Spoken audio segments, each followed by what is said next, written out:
Жеңіске деген жігер керемет. Көкпардан ұлттық құраманың бас бапкері Нұрдәулет Момынов алдағы көшпенділер ойындарына қатысты осындай пікір білдірді. Айта кетейік, ұлттық спорт өкілдері алғаш рет Алматы іргесіндегі олимпиадалық орталыққа жиналып, олимпиада қатысушыларымен тең дәрежеде жаттығу өткізді. Тіпті физикалық дайындықты шыңдауға қатысты арнайы маман шақыртылды.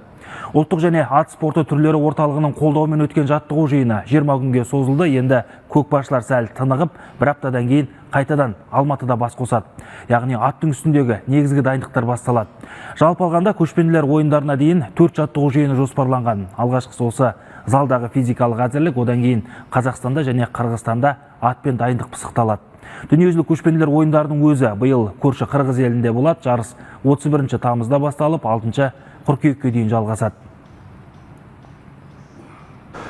Енді мен өзім көкпардың маманы болғаннан кейін мен бұл жағынан енді елден көргенімізді істейтін шығармыз, бірақ дегенмен арнайы маман дайындаған дұрыс деп ойлаймын. Қазір балдардың өздері де көздері жетті, дәлелдеді.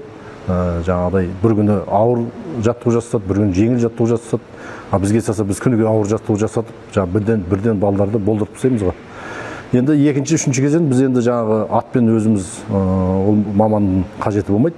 Осы жерде қазір барынша сол қысқа уақытта біз қазір азанда бір, түс қайта бір, 2 мезгіл жаттығу жасап жатырмыз. Балдар да соған көніп, қазіргі таңда уже бейімделіп қалды. Тек қана жеңіске деген жігеріміз күшті, барып елімізді, жерімізді, халқымызды қуантуға барынша күш жігерімізді саламыз.